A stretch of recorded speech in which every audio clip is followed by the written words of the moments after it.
नमस्कार मित्रों। कोरोना का दौर जारी है और अभी लॉकडाउन भी लगा हुआ है। सरकार ने मैक्सिमम अस्पतालों को कोविड अस्पताल में बदल दिया है और इसीलिए कोविड अस्पताल में शिफ्ट वाइज ड्यूटी लगता है और करीब करीब 80% डॉक्टर तो घर में रहते हैं और ओपीडी अभी नहीं चल रहा है, तो जिनका शिफ्ट में ड्यूटी रहता है वो लोग ड्यूटी करते हैं। तो अभी कहने का तात्पर्य हुआ खाली समय है क्योंकि मरीज़ नहीं है। यदि आपकी शिफ्ट में ड्यूटी नहीं है तो आप आइए ड्यूटी कीजिए, बट समय खाली है। तो इस समय का सदुपयोग करते हुए मैं सोच रहा था कि मैं किस चीज़ पर वीडियो बनाऊं, क्योंकि कोरोना पर मेरा बहुत सारा वीडियो हो गया। लगभग हर एस्पेक्ट पर मैंने अपनी बात रखी और मेरा बात थोड़ा सा अलग रहता है क्योंकि मैं भोजन पर ज़्यादा जोर देता हूं और ये क्रियाशीलता पर ज़्यादा जोर देता हूं, यानी होस्ट फैक्टर पर मेरा ज़्यादा जोर रहता है। किसी भी बीमारी को ठीक करने में जो होस्ट फैक्टर होता है, जो हमारा अपना फैक्टर है, उस पर मैं ज़्यादा जोर देता हूं कि उसको ठीक कर दो तो फिर सब कुछ ठीक हो जाएगा। तो इसी बीच में मैं देख रहा था कि मैंने तो लगभग स्किन का भी सब मुद्दों पर, जब पिछले बार जब लॉकडाउन लगा था उसके बाद बीच में सब कुछ सामान्य होने लगा था, उस दौरान मैंने स्किन का भी बहुत सारी बीमारियों पर वीडियो बनाया था। लेकिन इस बीच में एक मित्र का क्वेरीज आया, उनको मेलाज्मा था, छाही था, तो उनको मैंने दवा तो लिख दिया, लेकिन मैंने सोचा कि चलो मैं अपना वीडियो भेज दूं ताकि हमको समझाना नहीं पड़े और वो वीडियो देख लें तो समझ जाएं। तो मैंने देखा कि मेलाज्मा पर मैंने वीडियो बनाया है बट वो अंग्रेज़ी में है, तो लगा कि अरे ये तो बहुत इम्पोर्टेंट बीमारी है, एक क्यों नहीं छाही के बारे में उन्होंने, मेरे मित्र ने पूछा था, तो लगा कि अरे तो हिंदी में वीडियो मेरे पास है ही नहीं छाही का, तो लगा कि चलो यही अच्छा समय है जब मैं इस वीडियो को बनाऊं। तो चलिए मित्रों, आज मैं छाही की बात करूंगा। मैं डॉक्टर क्रांति चंदन जयकर, पूर्व एवं प्रथम विभागाध्यक्ष, चर्म यौन कुष्ठ रोग विभाग, इंदिरा गांधी आयुर्विज्ञान संस्थान, शेखपुरा, पटना, बिहार, भारत। मैं वैसे तो एक चर्म रोग चिकित्सक हूँ, लेकिन मैंने जो इधर के दिनों में इंदिरा गांधी आयुर्विज्ञान संस्थान में 2013 से 2019 के बीच में जो HOD निभाया, उस दौरान मैं लगभग अकेले फैकल्टी था और इस दौरान मैंने करीब 1 लाख मरीज़ ऑन रिकॉर्ड देखा और उनमें से कम 1, 2, 3, 5, 6 हज़ार का पूरा जांच कराया। और जब उन जांचों का समेकित अवलोकन किया तब समझ में आ गया कि इस धरती पर सब बीमारी 5 ही कारण से होता है: ज़्यादा कार्बोहाइड्रेट खाना, कम प्रोटीन खाना, 2 घंटा भी रोज़ नहीं टहलना, आधा घंटा भी धूप नहीं दिखाना और कम से कम 6 घंटे भी गहरी नींद नहीं लेना। तो अब मैं जो इलाज करने लगा तो मैं हर बीमारी के इलाज में डाइट और एक्सरसाइज को बहुत प्रमुखता से शामिल करने लगा। तो मैंने देखा कि मेरे साथ आश्चर्यजनक घटनाएं घटने शुरू हो गई कि जिन बीमारियों को ठीक कराने के लिए मरीज हमारे पास नहीं भी आए थे, वो बीमारी भी उनका ठीक होना शुरू हो गया। और जब मैं पूरा जांच कराने लगा इवन चमड़े के रोगों में, तो मैंने ये बहुत अजीब चीज़ देखा कि जो चीज़ किताब में भी नहीं लिखा हुआ है कि वो पॉजिटिव उससे मिलता है और वो भी पॉजिटिव उसमें मिला। और इन सब को जोड़ करके मैंने एक अलग ही विधा को विकसित करने का प्रयास किया है इतने दिनों में। उस विधा को मैं कहता हूँ होलिस्टिक हेल्थ अप्रोच, यानी समग्र स्वास्थ्य चेतना। ये एक तरीका है मेडिकल साइंस का जिसमें इंसान हर बीमारी के में ये ज़रूर सोचे कि बाकी अंगों पर क्या इफेक्ट पड़ा है और ये सब का जिम्मेदार उसका गलत भोजन है।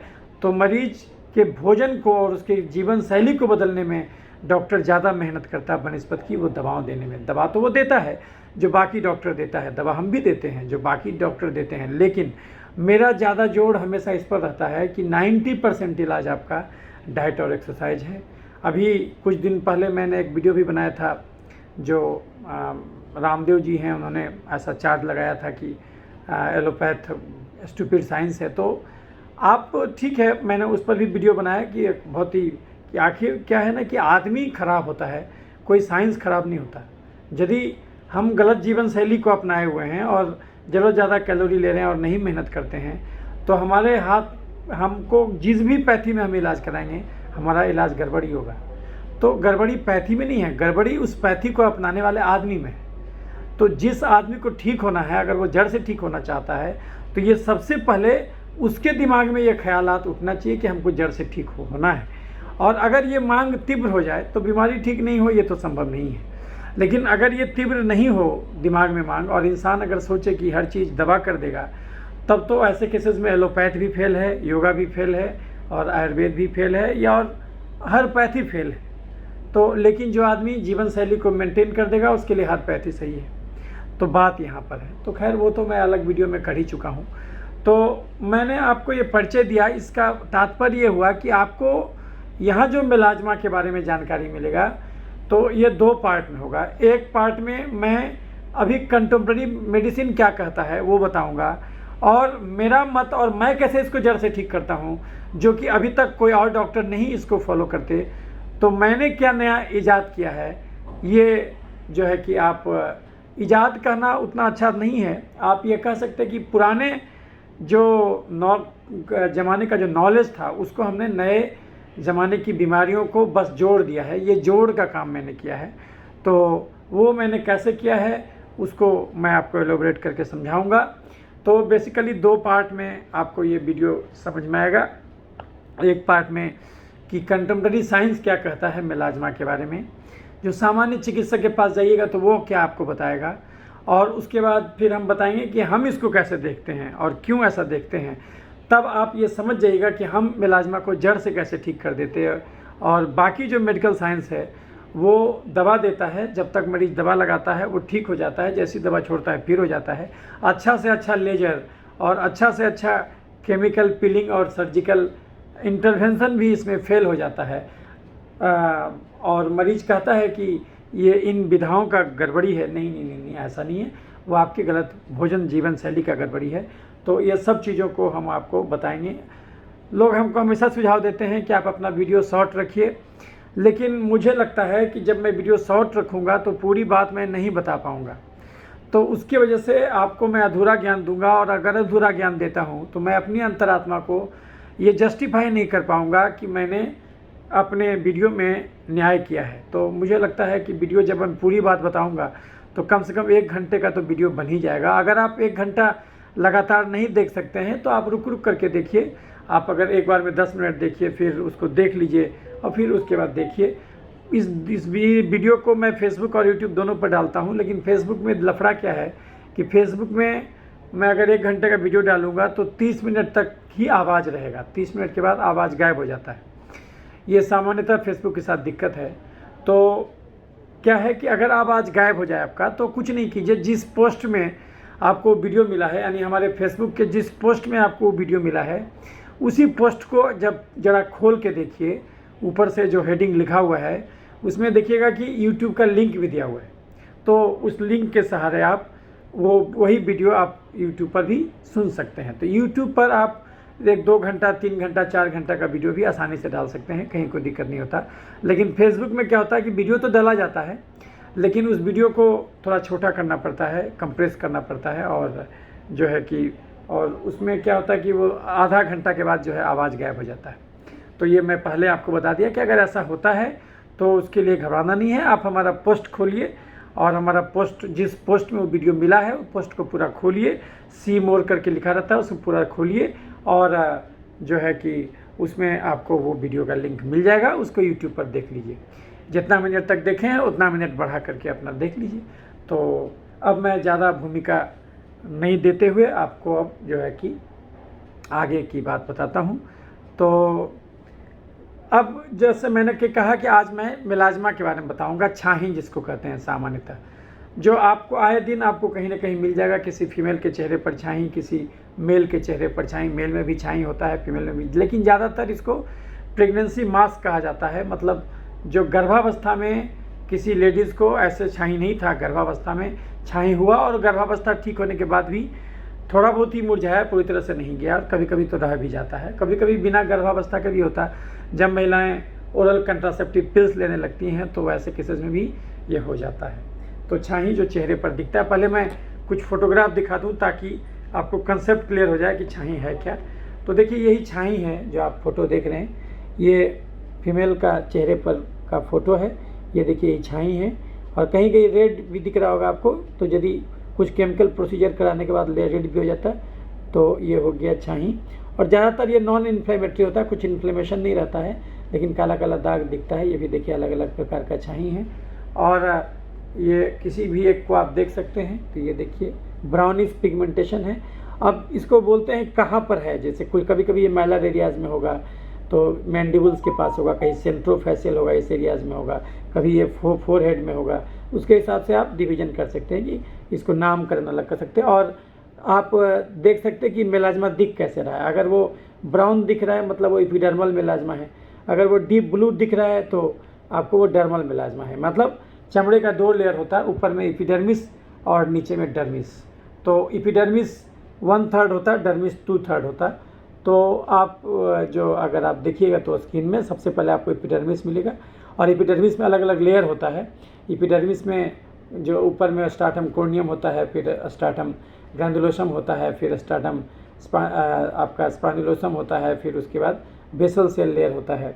और बेसल सेल लेयर में ही मेलानोसाइट रहता है जो कि केराटिनोसाइट को रंग भेजता है। तो अभी हम आपको बताते हैं। तो ये जो है ये आप देख रहे हैं कि अगर पिगमेंटेशन एपिडर्मिस में है तब तो उसको हम लोग ये ऐसा दिखेगा वो, और थोड़ा सा ब्लूइश कलर रेक्रेशन का दिखने लगेगा अगर पिगमेंटेशन डर्मिस में चला जाएगा तो जैसे कि आप ये देख सकते हैं थोड़ा सा ब्लूइश होने लगेगा। ये एपिडर्मल ये आपका हो गया, और ये डर्मल मेलाज्मा आपको दिख रहा है, एपिडर्मल हो गया। तो ये आपको दिखेगा। तो ये अलग अलग उदाहरण में आप देख सकते हैं। तो ये छाही आप समझ गए। कभी कभी ये काला दाग जो चेहरे पर होता है अभी और भी कारणों से होता है, तो वो भी आप को जानना चाहिए कि वो और क्या कारण से हो सकता है। तो उसके हिसाब से भी आप, जैसे कि एक बीमारी होता है एकैंथोसिस। एकैंथोसिस में भी काला रंग का दिखता है, लेकिन उसमें स्किन का आर्किटेक्चर भी चेंज कर जाता है, उसमें आर्किटेक्चर भी चेंज कर जाता है। जैसे देखिए गर्दन पर ये जो देख रहे हैं काला दाग, तो ये आपका एकैंथोसिस हो गया। इसमें मोटा काला चमड़ा होगा। हालांकि ये इसके पीछे भी रीज़न वही है जो कि हम अभी आपको समझाएंगे। तो ये जो आपको दिख रहा है कांख में पूरा काला है, तो ये हो गया एकैंथोसिस आपको दिख रहा है। फिर उसके बाद गर्दन में पूरा मोटा काला चमड़ा है, ये एकैंथोसिस हो गया। तो ये आप देख सकते हैं। तो ये कभी कभी एकैंथोसिस चेहरे पर भी होता है, तो वो चेहरे पर भी एकैंथोसिस होता है, तो वो भी आपको दिख सकता है। जैसे कैसा दिखेगा वो आप देख लीजिए, वो ऐसा दिखेगा आपको। ये देखिए चेहरे पर एकैंथोसिस। तो ये जो एकैंथोसिस है ये चेहरे पर बहुत ज़्यादा डीप काला रहेगा, इसमें चमड़ा भी उस एरिया का मोटा हो जाएगा, कभी कभी इसमें खुजली भी होगा। तो ये एकैंथोसिस है। तो इसको मेलाज्मा के साथ कंफ्यूज नहीं करना चाहिए। हालांकि इलाज एक ही होता है, लेकिन आप ये देखिए ये जो है एकैंथोसिस इसको कहेंगे हम लोग। देख रहे हैं कितना ज़्यादा काला है। तो ये और इसी ढंग से काला पोस्ट इन्फ्लेमेटरी हाइपर पिगमेंटेशन में भी हो सकता है। तो ये सब हम लोग डिस्कस करेंगे। देखिए यहाँ मोटा काला चमड़ा हो गया, एकैंथोसिस कहते हैं इसको। तो ऐसा क्यों होता है वो हम आपको अभी बताएंगे कि ऐसा क्यों होता है। तो ये आप देख सकते हैं। और कभी कभी जो है ये प्रेगनेंसी में केवल चेहरा ही काला नहीं पड़ेगा। अभी देखिएगा कि आपको ये पेट के पास भी काला दाग होगा, हाथ में भी, उंगली के पास भी देखिएगा तो काला दाग आपको वो दिखिएगा। तो ये जो आप देख सकते हैं एकैंथोसिस, ये मोटा काला चमड़ा है ना, एकैंथोसिस इसको बोलते हैं, आप देख सकते हैं। तो ये और जहाँ पर लिनिया नागरा बोलते हैं, जैसे देख रहे हैं पूरा स्ट्रेच मार्क भी बन रहा है, और प्रेगनेंसी है, गर्भावस्था है, और उसमें काला काला दाग ये मिल रहा है। तो ये अलग अलग रूप है। तो इसमें इसको हम लोग मेलाज्मा नहीं कहेंगे, इसमें हम लोग एकैंथोसिस निग्रिकेंस कहेंगे। तो ये ऐसा क्यों होता है। और कभी कभी एकैंथोसिस निग्रिकेंस एक बीमारी में होता है, इसको हम लोग बोलते हैं ब्रोंज डायबिटीज हेमोक्रोमेटोमेसिस, उसमें भी काला दाग होता है। तो और कभी कभी ये जो सन एक्सपोज्ड एरिया है वहाँ पर होता है।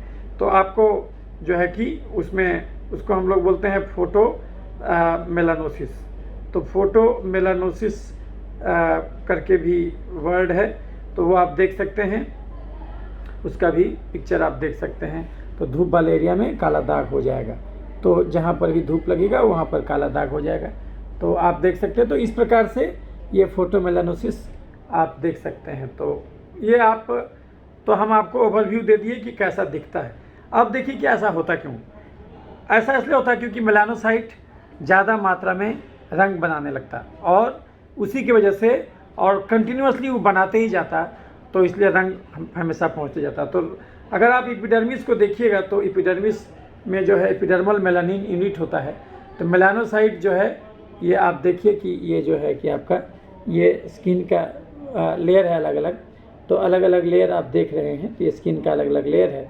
तो जिसमें कि बेसल सेल लेयर हो गया, उसके बाद ग्रैंडुलोसम सेल लेयर हो गया, स्पाइनोसम सेल लेयर है, ग्रैनुलोसम सेल लेयर है और उसका स्ट्रैटम कॉर्नियम है। तो ये आप देख सकते हैं। तो ये देखिए, और यहीं पर मेलानोसाइट भी रहता है। तो आप जो देख रहे हैं ये मेलानोसाइट रहता है, नीचे में मेलानोसाइट है, ये देखिए नीचे में। और एक मेलानोसाइट देखिए कितने ज़्यादा ये केराटिनोसाइट को रंग सप्लाई कर रहा है। एक मेलानोसाइट देखिए, और डेंड्राइटिक जैसा होता है, एक मेलानोसाइट है, और ये देखिए इसका जो ट्यूब निकला हुआ है, ये सब जो गया हुआ है, और ये सब अलग अलग केराटिनोसाइट को रंग फैलाएगा ये, और रंग फैलाएगा और ये रंग हर जगह पहुंच जाएगा। तो ये आप देख रहे हैं।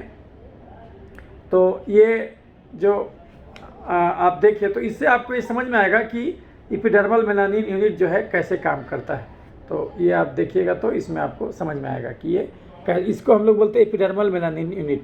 यानी एक मेलानोसाइट, देखिए एक मेलानोसाइट जो बेसल लेयर में रहता है वो 36 केराटिनोसाइट को रंग ट्रांसमिट करता है।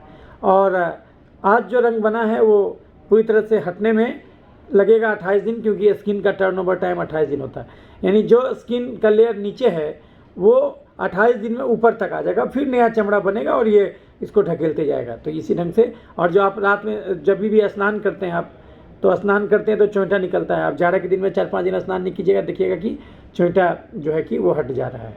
तो वो जो है, जो चोंटा हटा वो स्ट्रैटम कॉर्नियम का सेल था। तो वो जो आप देख रहे हैं, तो यही ज़्यादा मात्रा में मेलानिन बनाने लगता और उसकी वजह से ये रंग आता। तो रंग जो किसी का काला दाग है तो उसका काला दाग होने का बहुत सारा कारण होगा, जैसे कि या तो मेलानिन ज़्यादा बनने लगे, या फिर असामान्य मेलानिन बने, या फिर चमड़े का थिकनेस में कोई अंतर आ जाए कि एपिडर्मिस पतला हो जाए और डर्मिस में कलर ज़्यादा हो जाए, या फिर कभी कभी इन्फ्लेमेशन की वजह से भी रंग ज़्यादा बनने लगता है। इन्फ्लेमेशन होने लगे तो उसकी वजह से भी रंग ज़्यादा बनने लगता है। तो अलग अलग कारण है, हार्मोनल काउज भी आपको बताया जाएगा। तो लेकिन ये जैसे कि आपको बताए थे, तो यही आप देखें, और ये देखिए इसी ढंग से रंग ट्रांसफ़र होता है तो मेलानिन के द्वारा। तो ये तो आपको समझ में आ गया। और ये देखिए, आप स्किन का पूरा अगर एक टुकड़ा काटिएगा तो ऐसा करके दिखेगा, स्किन का पूरा टुकड़ा है ना। तो जिसमें कि आपको नीचे डर्मिस हुआ और ऊपर वाला जो लेयर दिख रहा है 1/3 जो ऊपर में है, वो केवल ये लाल वाला एरिया, ये इतना हो गया एपिडर्मिस, और नीचे वाला डर्मिस हो गया। और डर्मिस ज़्यादा मोटा होता, तो अगर पिगमेंटेशन डर्मिस में आ जाए तो इसको ठीक करना उतना आसान नहीं है, मुश्किल है। लेकिन एपिडर्मिस के पिगमेंटेशन को आप ठीक कर सकते हैं, क्योंकि एपिडर्मिस जो है चेंज होते रहता है। तो इसीलिए इसको आप केमिकल पीलिंग जिसको बोलते हैं, पील मतलब होता है छिलका, चमड़ा बदलता है 28 दिन में। कुछ कुछ केमिकल आता है जिससे 3 से 4 दिन में चमड़ा को छील के हटाया जा सकता है। तो केमिकल पीलिंग के द्वारा आप चमड़े को छील करके रंग हटा सकते हैं। तो वही डॉक्टर लेजर के द्वारा भी करते और भी तरीके से करते। तो आप देखिए कि एक स्किन में जो है कि ये एपिडर्मिस है और नीचे डर्मिस है उजला वाला। तो एपिडर्मिस में जो मेलानोसाइट है वो रंग कैसे कैसे सबको भेजता है, जो ऊपर रंग आता है। तो यानी कि अगर किसी को सफ़ेद दाग हो जाए तो रंग, अगर हम सफ़ेद दाग होता है क्योंकि मेलानोसाइट डैमेज हो जाता है, तो लेकिन ठीक इसका उल्टा है, इसमें मेलानोसाइट ज़्यादा रंग बनाता है। तो विटिलिगो का उल्टा होता है मेलाज्मा, जिसमें कि मेलानोसाइट ज़्यादा रंग बनाने लगता है, और विटिलिगो में मेलानोसाइट रंग बनाना कम कर देता है। ये जो है कि डैमेज हो जाता है। मेलानोसाइट तो रहता है लेकिन वो सुसुप्तावस्था में चला जाता है, वो रंग नहीं बनाता। एक बीमारी होता है अल्बिनिज्म, जिसमें कि मेलानोसाइट बिल्कुल गायब ही हो जाता है, तो वो जेनेटिक होता है। तो कहने का मतलब हुआ कि ये तो हुआ कि मेलाज्मा कैसे दिखता है, वो हम आपको अभी बताएं। अब आपको मैं बताता हूँ कि मेलाज्मा कैसे दिखता है, वो आपको समझ में आ गया।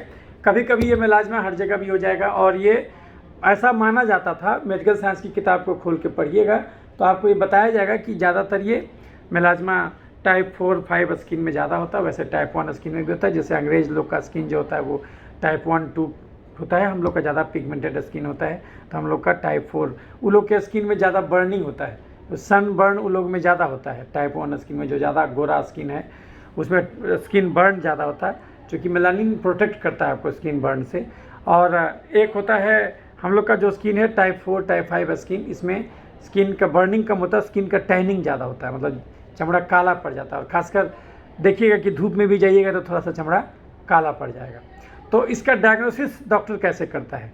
तो डायग्नोसिस इसका क्लिनिकल होता है, देख कर करता है। तो जैसा आपकी बताया कि बहुत सारा कारण होता है चमड़ा पर काला दाग का। कुछ कुछ लहसन भी होता है जो कि काला रंग का दिखता है, तो कुछ कुछ लहसन भी होता है जो कि काला रंग का दिखता है। तो वो लहसन से कंफ्यूज नहीं करना रहता है।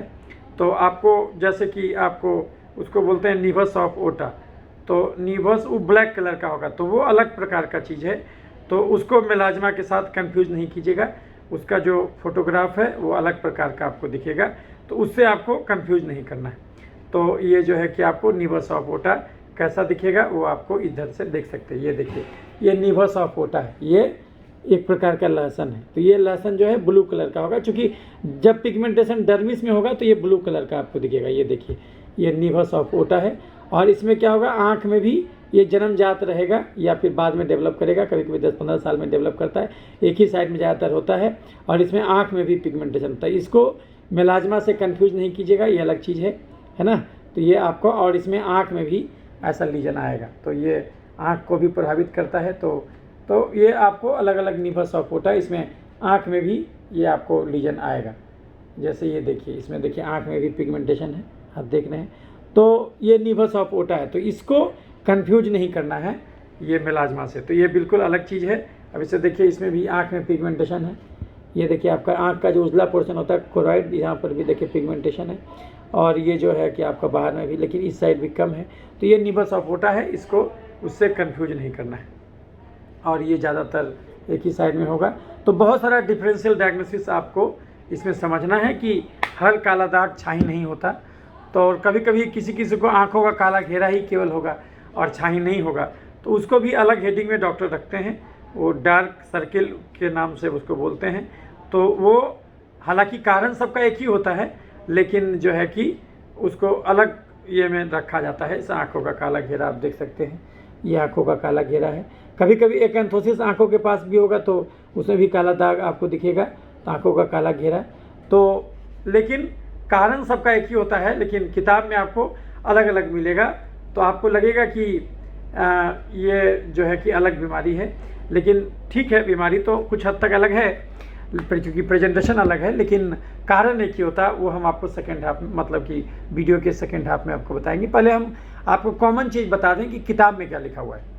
तो आप कोई भी डॉक्टर जो स्किन का वीडियो बनाएगा, जो सामान्य डॉक्टर होगा, जो इन चीज़ों पर विश्वास नहीं करता होगा, होलिस्टिकली बीमारी को नहीं देखता होगा, तो वो तो आपको जो बताएगा वो हम अभी पहले बता देते हैं। तो वो है, तो प्रेगनेंसी में ज़्यादातर ये मिल जाता है। फिर हार्मोनल रिप्लेसमेंट थेरापी, खासकर ओरल कंट्रासेप्टिव पिल्स आप लेते हैं, उसके बाद ये बढ़ने लगता है।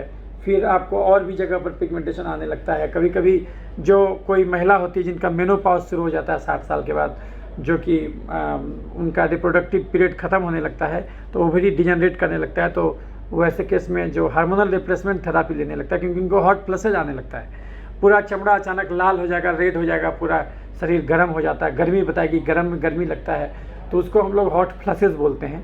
तो ऐसे केस में हार्मोनल रिप्लेसमेंट थेरापी दिया जाता है, यानी आर्टिफिशियल एस्ट्रोजन दिया जाता है उनको। और तो वैसे केस में उसके चलते भी कभी कभी छाई आने लगता है, तो वो भी होता है। तो इसको डॉक्टर डायग्नोज कैसे करते हैं? डायग्नोज करने के लिए कुछ नहीं करना रहता है, खाली देख के पता चल जाता है। दूसरी बात कि कभी कभी उड्स लैंप होता है, जो कि 340 नैनोमीटर से 400 नैनोमीटर के वेवलेंथ का लाइट निकालता है।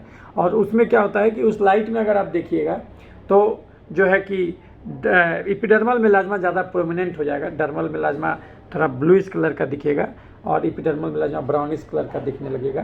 तो ये चीज़ होगा, आप एपिडर्मल डर्मल को बिल्कुल पहचान सकते हैं उड्स लैंप एग्जामिनेशन के द्वारा। और इसका सिग्निफिकेंस क्या है? सिग्निफिकेंस ये है कि अगर मेलाज्मा एपिडर्मल है तो उसको ठीक करना ज़्यादा आसान है, यानी ब्राउनिश कलर का मेलाज्मा है उसको ठीक करना ज़्यादा आसान है, डर्मल को ठीक करना मुश्किल होता है। और दूसरी बात है कि एक और भी होता है, उसको बोलते हैं मिक्स्ड। तो मिक्स्ड मेलाज्मा का मतलब हुआ एपिडर्मल और डर्मल दोनों का कंपोनेंट हो, तो ये चीज़ है। तो उसको हम लोग डिवाइड करते हैं ताकि मरीज अगर क्वेश्चन पूछे कि कितना % चांस है ठीक होने का, तो डॉक्टर उसको जवाब देता है। हालांकि ये बात तो डॉक्टर भी जवाब नहीं दे पाता, सामान्यतः जो सामान्य डर्मेटोलॉजिस्ट होते हैं वो तो नहीं बोल पाते, क्योंकि किताब में ऐसा नहीं लिखा हुआ है। किताब में ऐसा नहीं लिखा हुआ है कि भोजन बदल के आप छाई को ठीक कर सकते जड़ से, ऐसा कोई किताब में नहीं लिखा हुआ है। दुनिया के कोई भी किताब को आप पढ़ लीजिए, नई दिल्ली के एम्स के स्किन डिपार्टमेंट में दिखा लीजिए, कहीं भी दिखा लीजिए, अमेरिका चले जाइए, कोई आपको ऐसा नहीं बताएगा। हाँ, कुछ कुछ स्टडीज है, लेकिन वो लोग उसको नहीं मानते हैं, वो लोग नहीं मानते हैं, क्योंकि वो ऐसा चीज़ है जिसको कि 100% फुल प्रूफ करके आप, वो जब तक आप होलिस्टिक थिंकिंग नहीं कीजिएगा तब तक आपको वो समझ में नहीं आएगा। और जितना भी ये स्टडी बेस्ड अप्रोच है, ये बेसिकली आपको होलिस्टिकली सोचने से रोकता है ये जो। तो खैर उसके बारे में आगे नहीं हम लोग देखेंगे। तो सामान्यतः चिकित्सक आपको डायग्नोज देख के ही करेगा। कुछ लोग उस लैब एग्जामिनेशन करेंगे तो आपको उससे बताएंगे कि आपको ये मेलाज्मा है। और कभी कभी कुछ लोग यदि आपका छाई किसी ऐसे एरियाज़ में होगा, जैसे एक बीमारी होता है उसको बोलते हैं लाइकेन प्लेनस पिगमेंटोसस, तो उसमें भी पूरे शरीर में उस प्रकार का काला काला दाग डर्मल पिगमेंटेशन जैसा मिलेगा। तो वैसे केस में डॉक्टर बोलेंगे कि आपको बायोप्सी करना हो सकता है। या फिर एक बीमारी होता है ओक्रोनोसिस जिसको कहते हैं, ओक्रोनोसिस जिसमें कि मेलाज्मा है जो लेजर प्रोसीजर भी करा लिया और ठीक ही नहीं हो रहा है। तो वैसे केसेस में जो ओक्रोनोसिस होता है उसमें तो रेसिस्टेंट उसके लिए कुछ डॉक्टर आपको ये भी कराएंगे, आपको जो है कि बायोप्सी भी कराने के लिए बोलेंगे। अब देखिए ये ओक्रोनोसिस का फोटो है, तो ये रेसिस्टेंट आपको हो गया है, मतलब ये बिल्कुल आप लेजर कराते कराते कराते कराते बिल्कुल क्रोनिक हो जाता है। तो ऐसे केसेस में ये जो है कि ओक्रोनोसिस इसको कहा जाता है। तो ओक्रोनोसिस जो आप देखिएगा तो ये देखिए इसमें इस प्रकार का बायोप्सी जब कीजिएगा इसका तो ये देखिए ओक्रोनोसिस है और इसमें इस प्रकार का वो डिपोजिशन मिलेगा आपको, ओक्रोनोसिस का डिपोजिशन मिलेगा इसमें।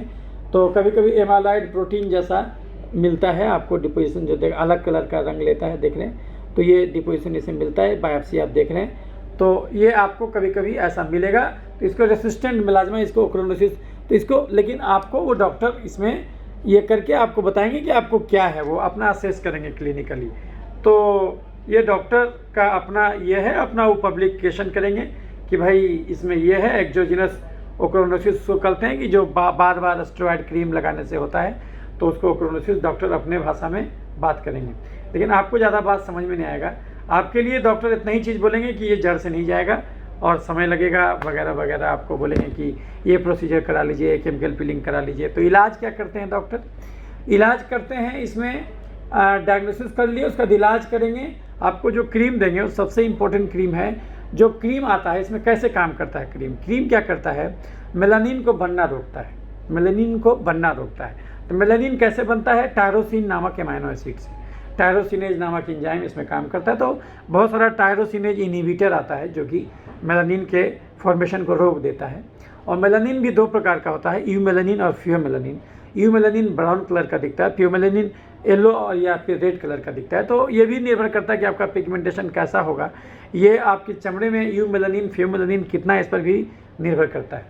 और तो आपको जो वो दवा देंगे तो उसके हिसाब में क्या करेंगे कि आपको रंग बनना कम करेंगे। मेलानिन जो रंग बना रहा है, मेलानोसाइट जो रंग बना रहा है, तो उसमें कम रंग बने इसके लिए वो दवा देंगे। तो उसके लिए क्या सबसे इम्पोर्टेंट दवा है, वो है हाइड्रोक्विनोन।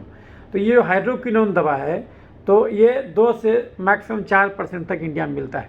इसका बहुत सारा दुरुपयोग हुआ था क्योंकि बहुत लोग गोरा होने के लिए इसको यूज करने लगे थे। हाइड्रोक्विनोन का जब आप हिस्ट्री देखिएगा कब खोजा गया, तो आपको बहुत सारा अचंभित करने वाला चीज़ मिलेगा कि लोग जब ये हाइड्रोक्विनोन आया था मार्केट में तो उस समय इसका दुरुपयोग होने लगा, लोग गोरा होने के लिए इसको यूज करने लगे। तो उसके चलते चितकबरापन भी कभी कभी आने लगा। ऐसा माना जाता है कि माइकल जैक्सन ने भी इसको लगाया था क्योंकि वो ब्लैक थे बेसिकली, और वो उन्होंने यही हाइड्रोक्विनोन क्रीम ज़्यादा परसेंट हम लोग यूज करते हैं, 2 से 4% इतना ही मार्केट में मिलता है, उससे ज़्यादा अलाउड नहीं है। वो सरकार परमिशन नहीं देता उससे ज़्यादा बेचने का क्योंकि लोग उसका दुरुपयोग शुरू कर देंगे। लेकिन शुरू में 20% 30% भी मिल जाया करता था और उसको लगा करके लोग जो है वो गोरा बनना शुरू किए। तो उसके चलते जो है उस पर बैन लगा दिया गया और फिर जो है कि आपको फिर 4% से ज़्यादा अलाउ नहीं किया गया। तो हाइड्रोक्विनोन क्रीम वो देते हैं जो कि इसको काम करता है। लेकिन यह हाइड्रोक्विनोन हर एक केस में काम नहीं करता है क्योंकि इसमें इन्फ्लेमेशन का भी एक रोल है, क्योंकि इन्फ्लेमेटरी सेल्स आता है जो कि मेलानोसाइट को साइटोकाइन रिलीज करता है, जो कि मेलानोसाइट को स्टिमुलेट करता है कि वो ज़्यादा मात्रा में रंग बना दे। तो एंटी इन्फ्लेमेटरी ड्रग के रूप में कभी कभी टॉपिकली स्टेरॉइड भी दिया जाता है जो कि इसमें रंग बनना कम कर देता है क्योंकि वो इन्फ्लेमेशन कम कर देता है। दूसरी बात, वो क्या करता है स्टेरॉइड एपिडर्मल एट्रोफी भी कराता है, यानी चमड़े में जो एपिडर्मिस और डर्मिस 2 लेयर हम बताए थे, तो एपिडर्मिस को पतला कर देता है। पतला कर देता है तो जो है कि अगर एपिडर्मल पिगमेंटेशन है तो वो गायब हो जाता है, तो अंदर का चमड़ा साफ दिखने लगता है। तो इसमें जो है और इन्फ्लेमेशन भी कम कर देता है ये। तो कहने का तात्पर्य हुआ कि आपको जो और कभी कभी रंग जो है इसके चलते भी बनता है, आपका ज़्यादा वैस्कुलरिटी हो जाए, ज़्यादा खून की नली से खून लीक कर जाए, इन्फ्लेमेशन में खून की नली से खून लीक कर जाए, बाद में वो खून जो जम जाता है बाहर, खून की नली से बाहर आ गया तो ऊपर हीमोसाइट्रिन डिपॉजिट बनेगा। यदि खून लीक कर गया खून की नली से और चमड़े के अंदर, तो क्या होगा, फिर वो काला दाग छोड़ के जाएगा। तो जैसा कहीं पर आपको चोट लग जाता है तो फिर वहाँ पर काला हो जाता है आपको, उसी ढंग से आप समझिएगा। तो उसको कभी कभी किसी बीमारी में भी होता है, उसको हम लोग परप्यूरा भी बोलते हैं, वैस्कुलाइटिस भी कहते हैं। ये चमड़े में जो माइन्यूट खून का नली है वो भी कभी कभी लीक कर जाता है, और लीक करके फिर वो वहाँ पर जो है कि इस प्रकार का छाई छोड़ के जाता है। तो स्टेरॉइड जो दिया जाता है तो बेसिकली वो इन्फ्लेमेशन को कम करता है, तो उसके चलते भी वो काम करता है। तो एक तो हम आपको दवा बताए कि आप टॉपिकल लगाने के लिए जो डॉक्टर दवा देते हैं वो हाइड्रोक्विनोन देते हैं 2 से 4%। उसके अलावा और भी टायरोसिनेज इनहिबिटर आता है, जैसे कि लिकोराइस एक्सट्रैक्ट आता है, उसके अलावा आपका कोजिक एसिड आता है, तो और भी बहुत सारा दवा है जो कि आर्बुटीन आता है, फिर आपका N-एसिटाइल 4-सिस्टीमिनाइल फिनॉल आता है। तो ये बहुत सारा चीज़ है जो कि इसको दे दिया जाता है, जो कि टायरोसिनेज इनहिबिटर है, तो वो रंग बनना कम कर देता है। लेकिन एक दवा और भी आता है जिसको बोलते हैं ट्रेटिनोइन। ट्रेटिनोइन क्या करता है, विटामिन ए डेरिवेटिव है, बेसिकली चमड़ा बदलता है 28 दिन में। ट्रेटिनोइन क्या करता है, बेसिकली एक प्रकार का पीलिंग एजेंट है, ये चमड़े को 3 से 4 दिन में ही छील देता है। तो जब इसको लगाइएगा तो कभी कभी लहर जलन जैसा रहेगा, जो ट्रेटिनोइन करके रेटिनो एक क्रीम डॉक्टर कभी कभी आपको लिखेंगे। तो ये जो क्रीम आता है ये क्या होता है, ये चमड़ा को छील करके हटाता है। तो जब चमड़ा को छील दिया जाता है तो इसलिए डॉक्टर आपको बोलेंगे कि इसको जब भी लगाइएगा रात में लगाइएगा और एक टाइम लगाइएगा, और लगाने के बाद अगर लहर जलन हो तो फिर चमड़ा को धो लीजिएगा। तो ये चीज़ है। तो ये जो क्रीम देते हैं बहुत कम पावर का हम लोग मरीज को लगाने के लिए बोलते हैं, 0.025 करके जो है कि ट्रेटिनोइन का क्रीम है, वो हम लोग मरीज को बोलते हैं कि आप यूज़ कीजिए। और जो है कि वो धीरे धीरे करके चमड़े को पिल ऑफ करके जो है कि गंदा जो चमड़ा में रंग है, जो मेलानोसाइट केराटिनोसाइट को रंग भेज चुका है, वो उसको पिल ऑफ करके हम हटाते जाते हैं। लेकिन अगर जीवन शैली नहीं बदलिएगा तो फिर वो आते भी जाता है। और तो वो ट्रेटिनोइन यूज करते हैं। तो डॉक्टर क्या करते हैं इसमें, क्या किए, एक क्लिगमैन करके एक साइंटिस्ट थे, डर्मेटोलॉजिस्ट थे, उन्होंने क्या किया, तीनों को मिला दिया। ये हाइड्रोक्विनोन को, ये आपका स्टेरॉइड को और ट्रेटिनोइन को, तीनों को मिला करके एक दवा बनाया, उसको बोलते हैं क्लिगमैन रेजिमेन। और ये क्लिगमैन रेजिमेन जादू की तरह काम करता है। जैसे आप मार्केट में जो स्किन लाइट क्रीम खरीदिएगा, या फिर और भी जो क्रीम के नाम से आता है, वो ब्राइट क्रीम या फिर ब्राइट प्लस, ये जो भी क्रीम आता है, तो इसमें मेलालाइट प्लस, अब ये सब जो क्रीम आता है, मेलालाइट करके आता है, ये स्किन लाइट करके आता है, तो ये सब क्रीम क्या कर जादू क्रीम की तरह बिकेगा मार्केट में। ये चमड़े को साफ तो तुरंत कर देगा, आप लगाइएगा 10-15 दिन में लगेगा, वाह चमड़ा साफ हो गया। लेकिन जब इसमें स्टेरॉइड रहता है, ज़्यादा दिन तक लगाइएगा तो क्या होगा, फिर उससे ओक्रोनोसिस होने लगेगा, ये हाइड्रोक्विनोन जो अंदर जाके डिपॉजिट होने लगेगा, और जो है कि रेसिस्टेंट आपको मेलाज्मा होने लगेगा, और चमड़े में जो रोजेसिया नामक बीमारी होने लगेगा, चमड़ा पतला हो जाएगा और चमड़ा सेंसिटिव हो जाएगा आपका। और जिस दिन भी एक दिन भी नहीं लगाइएगा स्किन लाइट, उस दिन भयंकर इचिंग होने लगेगा, चूँकि एडेप्ट करे। एक शराबी को टेंशन होता था तो शराब पीना शुरू कर दिया, और रोज़ का रोज़ तो नींद तो अच्छा होने लगा, लेकिन कुछ ही दिनों में उसका लीवर ख़राब होने लगा, तो पता चला कि वो शराब से हो रहा है। तो शराब को जब छोड़ा तो फिर से घबराहट बेचैनी शुरू हो गया, क्योंकि जो आदमी 1 साल से शराब पी रहा था, अचानक शराब छोड़ेगा तो क्या होगा, विड्रावल इफेक्ट उसको बोलते हैं, कि अचानक घर में 10 गो नौकरदाई काम करती थी, हम उसके आदी हो गए थे, अचानक नौकरदाई गई तो हमको दिक्कत होगा। उसी ढंग से हमारा सिस्टम आदी हो जाता है किसी दवा को यूज करते करते, और अगर हम उसको अचानक छोड़ देंगे तो क्या होगा, एक तो बहुत ज़्यादा काला होने लगेगा और चमड़ा में खुजली भी होने लगेगा, धूप से सहने की शक्ति कम हो जाएगी। तो ये होता है। तो स्टेरॉइड क्लिगमैन रेजिमेन का साइड इफेक्ट यही है। तो इसलिए क्लिगमैन रेजिमेन को अगर आप यूज करते हैं तो बहुत ही सावधानी से यूज़ करना होगा। इनिशियल डेज के लिए 5 दिन 10 दिन के लिए डॉक्टर आपको लगाने के लिए देगा, उसको बोलेगा कि भैया उसको आप छोड़ दीजिए, और उसको फिर कम पावर का दवा से जिसमें स्टेरॉइड नहीं हो, वो धीरे धीरे करके उसको चेंज करके आपको नॉर्मल प्लेन ये पर हाइड्रोक्विनोन या पर ले आएगा। तो ये तरीका होता है। लेकिन कुछ लोग उसको डॉक्टर के पास नहीं जाते और लगातार लगाते रहते हैं। लेकिन डॉक्टर के पास जाते भी हैं तो भी ज़्यादातर केसेस में डॉक्टर आपको भोजन बदलने नहीं बोलता। तो इसीलिए अभी तो चूँकि हम फर्स्ट हाफ में आपको बता रहे हैं, फर्स्ट हाफ में हम आपको बोले थे कि अभी हम खाली यही बताएंगे कि वो डॉक्टर क्या देगा जो सामान्य चिकित्सक है, वो आपको क्या एडवाइस करेगा।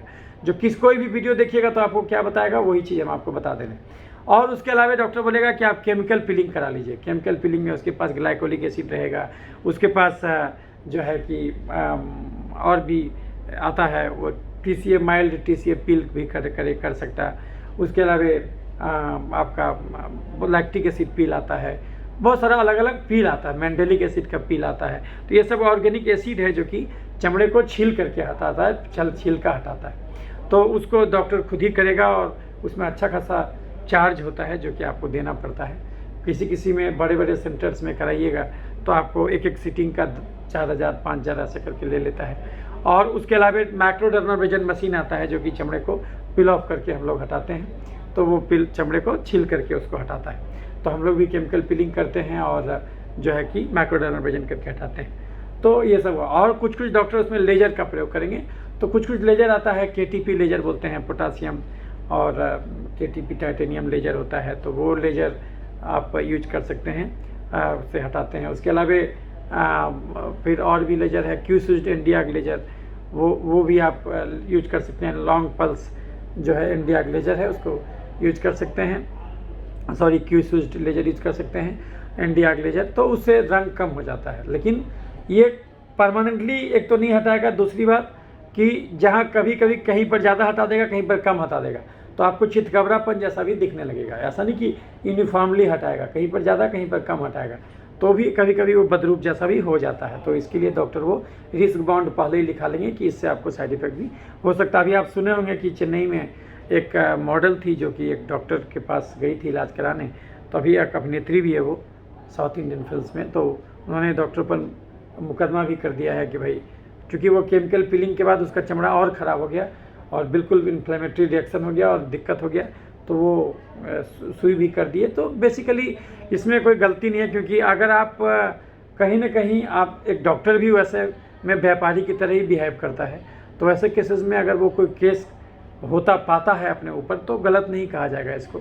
बीइंग ए डॉक्टर हम उसको जस्टिफाई नहीं कर सकते, क्योंकि इस चीज़ को समझना होगा। और वैसे केस में ज़्यादातर डॉक्टर आपको रिस्क बोर्ड में ये बात लिखवा लेते हैं कि इसमें एडवर्स इफेक्ट हो सकता है और आपका चमड़ा डैमेज हो सकता है।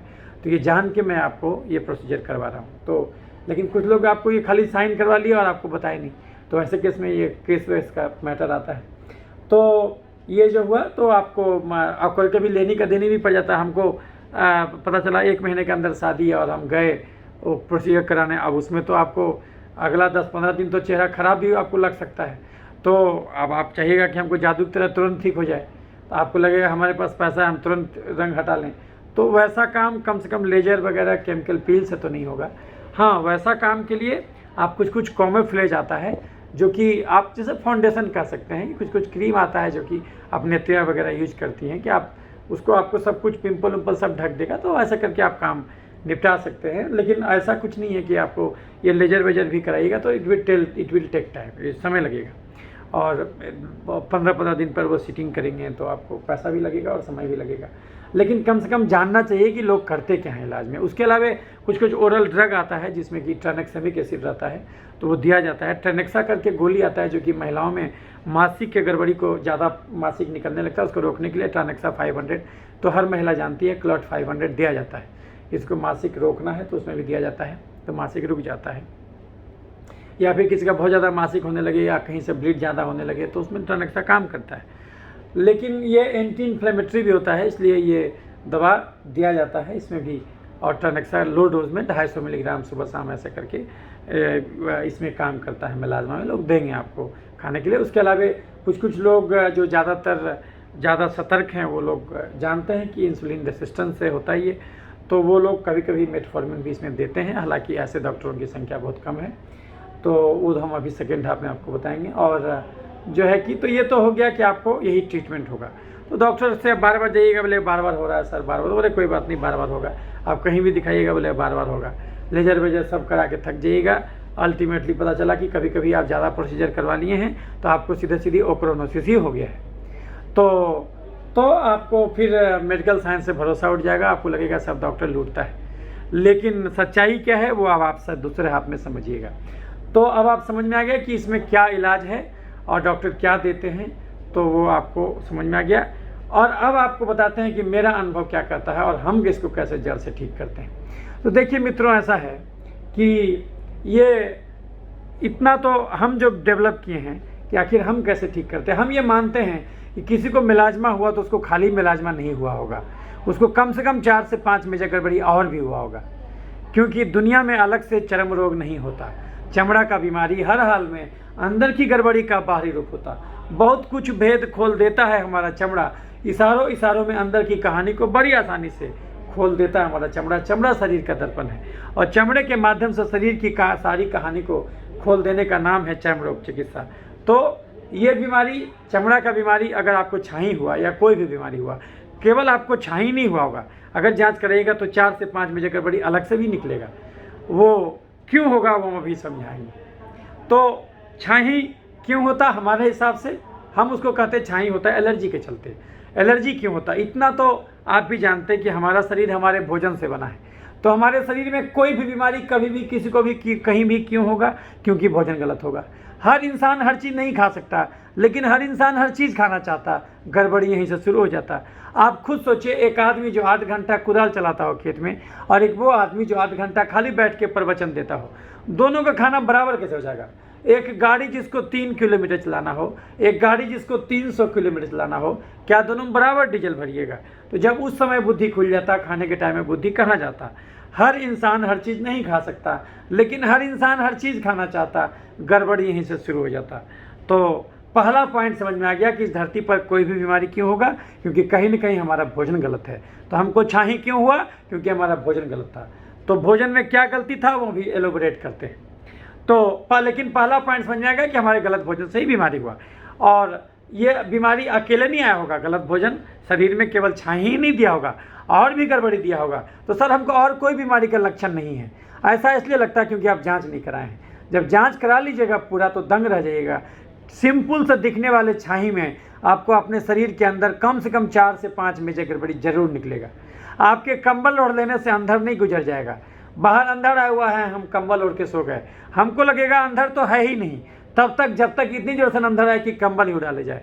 जब अंधर कंबल उड़ा देगा तो हमको पता तो चल जाएगा कि अंधर आ गया, लेकिन उस समय पता चल के भी क्या फायदा। अब अगर बिजली करके हम पर बरसे तो मौत निश्चित है। हल्का फुल्का बहती बिहार में सतर्क होकर सुरक्षित जगह पर चले जाने को समझदारी कहा जाता।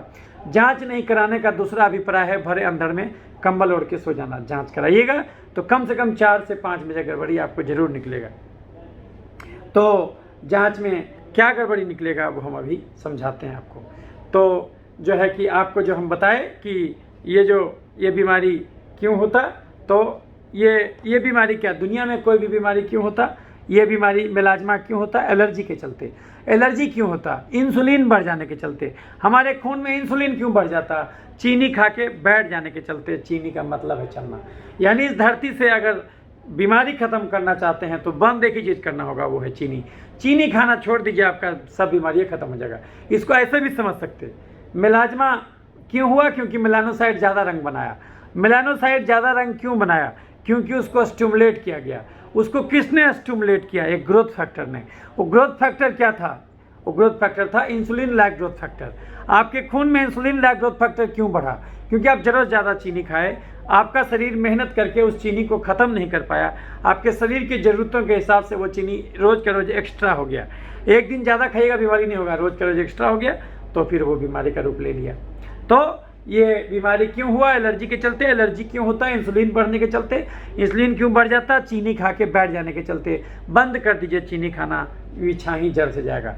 और छाही अकेले नहीं आया था, और भी बीमारियों के साथ आया था। और अगर आप चीनी छोड़ दीजिएगा तो उन सारे बीमारियों से बच जाइएगा। तो किसको कहते चीनी, जब तक ये न जानिएगा चीनी कैसे छोड़िएगा। फिर तो आप चीनी छोड़ के गुड़ खाने लगिएगा, जबकि दोनों तो एक ही चीज़ है। किसको कहते चीनी, जो कि हमारे लिए भी जहर हो गया। हालांकि हमको कोई डायबिटीज़ नहीं है, लेकिन फिर भी चीनी हमारे लिए जहर हो गया। क्यों, क्योंकि हम भी अब 8 घंटा कुदाल नहीं चलाते खेत में, हम भी अब 8 घंटा पीठ पर बोझा नहीं ढोते, हम भी अब 8 घंटा नहीं पैदल चल के 24 घंटा में 3 ही घंटा पैदल चलते। इसलिए अगर हम भी चीनी खाएंगे तो गड्ढे में गिरेंगे। किसको कहते चीनी, चावल, आलू, मकई, मैदा, साबुदाना, सेवई में चीनी है स्टार्च, मीठे फल में चीनी है फ्रुक्टोज, दूध में चीनी है लैक्टोज, गुड़, शहद और चीनी में चीनी है सुक्रोज, और ग्लूकोन डी में glucose. Chips, chocolate, ice cream, cold drink, मिठाई, समोसा, पिज्जा, बर्गर, चूड़ा का भुंजा, मूढ़ी का भुंजा, मकई के भुंजा में चीनी, गाजर, चुकंदर, छोहारा, किशमिश, खजूर, देसी मुर्गा खस्सी के मांस में ज़बरदस्त चीनी, हॉर्लिक्स, कम्प्लान, बॉर्नवीटा में चीनी, खिचड़ी, खीर, ग्लूकोन डी, पूस का पिट्ठा, कुकर का चावल, सेवई, साबूदाना, मखाना, पानी, फल, सिंघाड़ा में चीनी। आप कोई भी चीनी खाइएगा शरीर के लिए बात बराबर है। तो इसमें से आप जो भी चीनी खाते हैं वो खाना छोड़ दीजिए। तो फिर ये खाना भगवान बनाया क्यों? ये खाना भगवान उस आदमी के लिए बनाया जो 8 घंटा कुदाल चलाता हो खेत में, जो 8 घंटा पीठ पर बोझा ढोता हो, या फिर जो 8-8 घंटा पैदल चलता हो। ये उस आदमी का खाना है। अगर आप उतना मेहनत करते हैं तब तो आप कुछ भी खा सकते हैं, लेकिन अगर आप उतना मेहनत नहीं करते तब अगर ये सब खाइएगा तो आप 10 बीमारी से घिर जाइएगा। तो किसको कहते चीनी, वो समझ में आ गया। 1 चम्मच चीनी खाना थोड़ी बुरा है, भगवान तो खाने के लिए बनाया। लेकिन अगर 1 चम्मच चीनी खाए हैं तो 600 कदम चलना भी होगा, क्योंकि धर्म सिखाता मेहनत का फल मीठा होता। यानी अगर 1 चम्मच चीनी खाए हैं तो 600 कदम चलना भी होगा। 1 चम्मच चीनी 600 कदम, 1 आलू 3200 कदम, 1 सेव 2500 कदम, 1 आम 3000 कदम, आधा किलो दूध 10 किलोमीटर चलने का था। तो अगर आप खाए हैं तो आपको 10 किलोमीटर चलना भी होगा। अगर आप खाए और चल दिए तो बीमारी नहीं होगा, लेकिन अगर आप खाए और नहीं चले या फिर कम चले तो पक्का बीमारी होगा, क्योंकि फिजिक्स का फार्मूला है energy can not be destroyed, energy can be modified. ऊर्जा का रूप बदलता है, ऊर्जा को ख़त्म नहीं कर सकते। अगर आप अपने शरीर में चीनी घुसाए, खर्च नहीं किए, तो फिर शरीर में गया कहाँ? अगर हम एक दिन में 10 रोटी खाएं, 4 गो आलू खाएं, 5 गो मीठा फल खाएं, दूध खाएं, मैदा खाएं, समोसा चाउमीन खाएं, तो ये सब में इतना कार्बोहाइड्रेट है कि इसके बदले हमको 30-40 हज़ार कदम चलना चाहिए था। लेकिन ये सब खा के हम 2-3 हज़ार कदम चले, तो इससे हमको बीमारी हो जाएगा। शरीर एक्स्ट्रा चीनी को क्या करेगा? या तो उसको चर्बी बनाएगा तो मोटापा का रोग, या तो उसको एलर्जी यानी तेजाब बनाएगा तो एलर्जी का अलग अलग रोग, यानी तो उस एक्स्ट्रा चीनी को खून से निकाल के शरीर में जहाँ तहाँ छिड़केगा तो उसके चलते इन्फेक्शन का रोग धरेगा। तो अगर हम एक दिन में 10 रोटी रोज खाए, 4 गो आलू रोज खाए, 5 गो मीठा फल खाए, दूध खाए, मैदा खाए, तो energy can not be destroyed, energy can be modified. हमारा रोज का खर्चा था 2000 कैलोरी, हम रोज खाते थे 4000 कैलोरी। एक दिन ज़्यादा खाएंगे तो दिक्कत नहीं होगा, हम रोज का रोज ज़्यादा खाए तो शरीर एक्स्ट्रा कैलोरी को, जो 2000 कैलोरी एक्स्ट्रा खाए, उसको या तो चर्बी या तो तेजाब में तो जहाँ तहाँ छिड़केगा। अगर चर्बी बना के तोंद में जमा कर दिया, कोई बात नहीं, दर्जी कपड़ा का घेरा बढ़ा के हमारे तोंद को ढक देगा। हमारा तोंद यहाँ भी चल जाए, उससे क्या हर्जा? कोई हर्जा नहीं। हम चलेंगे तो तोंद डगमगा के चलेगा, बाकी तोंद निकलने से कोई खास हर्जा नहीं होता है। तो एक नुकसान हुआ, एक्स्ट्रा चीनी से शरीर चर्बी बनाता, और जो है कि चर्बी अगर तोंद में जमा हो गया कोई दिक्कत नहीं, लेकिन चर्बी अगर खून के नली में जमा हो गया तब हम लफड़े में पड़ जाएंगे। जो खून का नली इतना चौड़ा था वो सकरा हो जाएगा, हार्ट बेचारे को सकरे नली से खून भेजना होगा, तो ब्लड का प्रेशर बढ़ेगा, उसको बोलते बीपी का बीमारी। चर्बी हार्ट के नली में जमा हो गया, कोरोनरी आर्टरीज में, तो हार्ट अटैक या धड़कन का बीमारी। सीढ़ी चढ़िएगा हाँफने लगेगा। दिमाग के नली में चर्बी जमा हो जाए तो लकवा मार देगा। ओवरऑल दिमाग में चर्बी जमा हो जाए तो बेचैनी, घबराहट, अधकपारी दर्द, मिर्गी, पागलपन। चर्बी यहाँ जमा हो जाए तो थायराइड का बीमारी। लैरिंग्स में चर्बी जमा हो जाए तो खराटा शुरू हो जाएगा, सोए सोए दम फूलेगा। लीवर में चर्बी जमा हो जाए तो फैटी लीवर, कब्ज, गैस, बवासीर, पथरी। पैनक्रियाज के बीटा सेल में चर्बी जमा हो जाए तो डायबिटीज। महिलाओं में ओवरी के पास चर्बी जमा हो जाए तो मानसिक गड़बड़ी, दांत का समस्या, छाती का गिल्टी, बच्चा ठहरने में दिक्कत। पुरुषों में प्रोस्टेट के पास चर्बी जमा हो जाए तो प्रोस्टेट का साइज बढ़ेगा, मूत्रनली पर दबाव पड़ेगा, पेशाब खुलासा नहीं होगा, बार बार यूटीआई यूरिनरी ट्रैक्ट इन्फेक्शन कराएगा। किसी नस में चर्बी जमा हो जाएगा तो नस का झिनझिनी। यानी शरीर रूपी घर में एक्स्ट्रा चीनी खा के अगर हम चर्बी रूपी कचरा जमा कर देंगे तो शरीर का हर अंग त्राहिमाम करने लगेगा, उसका वर्किंग एफिशिएंसी घट जाएगा। लीवर किडनी में चर्बी जमा हो जाएगा तो लीवर किडनी खराब हो जाएगा। तो ये तो एक नुकसान हुआ एक्स्ट्रा चीनी खाने से। यानी हम रोज 4 गो आलू खाए, 5 गो मीठा फल खाए, दूध खाए, मैदा खाए, समोसा खाए, चाउमीन खाए और मीठा फल का जूस पिए, तो ये सब में इतना कार्बोहाइड्रेट था कि इसके बदले हमको 30-40 हज़ार कदम चलना भी चाहिए था। लेकिन ये सब खा के हम 2 ही हज़ार कदम रोज चले, और एक दिन ज़्यादा खाने से बीमारी नहीं होगा, हम रोज के रोज ये गलती किए। तो शरीर एक्स्ट्रा चीनी को चर्बी बना के क्या क्या बीमारी हमको पैदा किया, हमको बीपी कराया, चीनी कराया, थायराइड कराया, हार्ट अटैक कराया, लकवा कराया, बेचैनी, घबराहट, मानसिक रोग कराया, माइग्रेन कराया, एंग्जाइटी, डिप्रेशन कराया, और हमको मानसिक गड़बड़ी करा दिया, फैटी लीवर करा दिया, और ये सब चर्बी जमने से हुआ। लीवर किडनी फेल करा दिया, ये चर्बी जमने से। ये तो एक नुकसान हुआ। शरीर चीनी से खाली चर्बी नहीं, तेजाब भी बनाता, वो तेजाब अलग ढंग से नुकसान करेगा।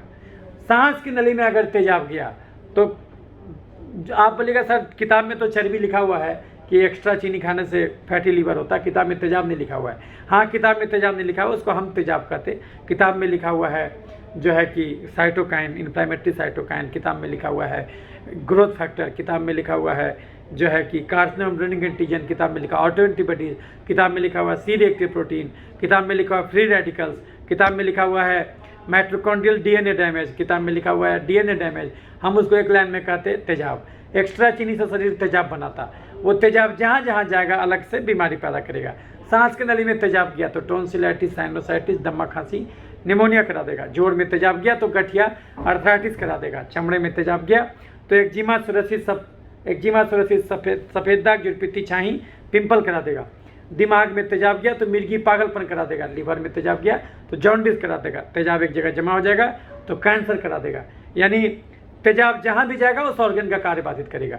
सांस की नली में तेजाब गया तो टोंसिलाइटिस, साइनोसाइटिस, दमा, खांसी, निमोनिया। जोड़ में तेजाब गया तो गठिया, अर्थराइटिस। चमड़े में तेजाब गया तो क्या बीमारी पैदा किया? एक्जिमा, सोरियासिस, सफ़ेद दाग, जुड़पित्ती, छाही और पिंपल करा दिया, आंखों का काला गिरा करा दिया। तो तेजाब जहाँ जहाँ जाएगा उसको गलाएगा। जोड़ में तेजाब गया गठिया, सांस की नली में दमा, दिमाग में तेजाब गया मिर्गी, पागलपन, लीवर में तेजाब गया जॉन्डिस और तेजाब एक जगह जमा हो गया तो कैंसर। तो शरीर एक्स्ट्रा हम जो गड़बड़ चीज़ खाए, high carbohydrate, high fat, high calorie diet खाए और उस हिसाब से मेहनत नहीं किए तो हमारे शरीर में उससे चर्बी भी बना तो बीपी, चीनी, थायराइड पैदा हुआ, फैटी लीवर पैदा हुआ, माइग्रेन पैदा हुआ, मानसिक गड़बड़ी पैदा हुआ, पीसीओडी पैदा हुआ।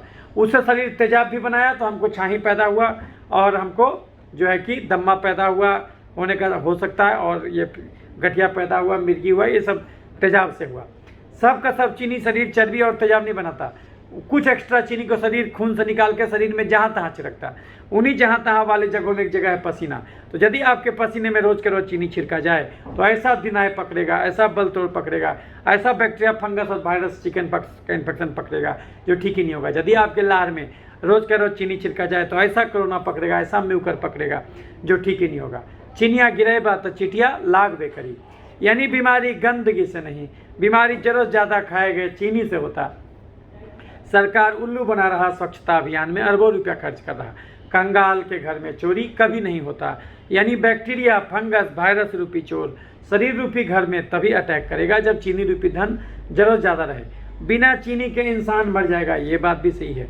ये हम चीनी के बलबूते ही बोल रहे हैं, लेकिन मनुष्य जाति का दुर्भाग्य कि अब वो इतना कम शारीरिक श्रम करने लगा कि अब उसको केवल उतना ही चीनी यानी कार्बोहाइड्रेट का जरूरत रह गया जितना कार्बोहाइड्रेट दाल रोटी में है। एक सामान्य मनुष्य आज की दुनिया में पूरे 24 घंटा में 3000 डेग भी पैदल नहीं चलता, तो आदमी के बदले चलता कौन? Tempo, taker, motorcycle, Bolero, jeep. ये समस्या अब गांव में भी आ गया क्योंकि सरकार खुले में शौच रोक दिया। कम से कम टॉयलेट के नाम पर लोग चला करता था, वो कहानी भी खत्म है। तो अगर आप शारीरिक एक्टिविटी बहुत ज़्यादा कम कीजिएगा तो ये चीनी आपके लिए जहर हो जाएगा। तो बंद कर दीजिए चीनी, चावल, आलू, खस्सी का मांस, मीठा फल, दूध, मैदा। बंद कर दीजिए chips, chocolate, ice cream, cold drink, मिठाई, समोसा, पिज्जा, बर्गर, चूड़ा का भुंजिया, मूढ़ी का भुंजिया, मकई का भुंजिया, गाजर, चुकंदर, छोहाड़ा, किशमिश, खजूर, देसी मुर्गा, खस्सी का मांस, बड़ा मछली, हॉर्लिक्स, कम्प्लान, बॉर्नवीटा, खिचड़ी, खीर, ग्लूकोन डी, पूस का पिट्ठा, कुकर का चावल, सेवई, साबूदाना, मखाना, पानी, फल, सिंघाड़ा। इसमें से आप जो भी हाई कार्बोहाइड्रेट डाइट खाते हैं वो खाना छोड़ दीजिए। तो फिर क्या खा के रहिएगा? ऐसा भोजन खाना होगा जिसमें तुलनात्मक रूप से कार्बोहाइड्रेट और फैट कम से कम हो और फाइबर और प्रोटीन ज़्यादा से ज़्यादा हो। वो भोजन क्या है? वो भोजन है दाल रोटी खाओ, प्रभु के गुण गाओ। मेहनत का फल मीठा होता है, यानी बिना मेहनत के कोई भी चीनी गड्ढे में गिरा देगा। और दाल रोटी खाओ, प्रभु के गुण गाओ। अगर बुद्धिजीवी का जीवन जीना है, श्रम जीवी का नहीं, तो दाल रोटी खा के रहो। लेकिन दाल रोटी बोला गया, रोटी दाल नहीं।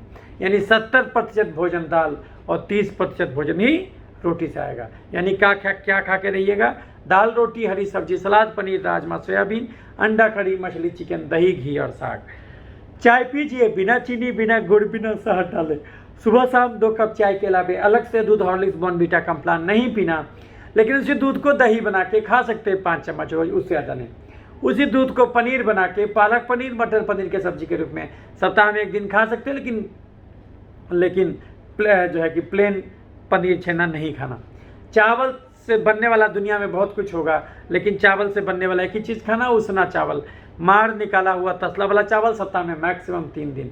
3 दिन से ज़्यादा उसना तसला का चावल भी नहीं खाना। और चावल से बनने वाला इडली, डोसा, बिरयानी, पुलाव, चूड़ा का भुंजिया, मूढ़ी का भुंजिया, खिचड़ी, खीर, कुकर का चावल, पूस का पिट्ठा कभी भूल के भी नहीं खाना, क्योंकि ये सब चीज़ में माड़ यानी चाशनी तो अंदर ही रह जाता। जितना चीनी चाशनी में होता उतना ही चीनी माड़ में होता।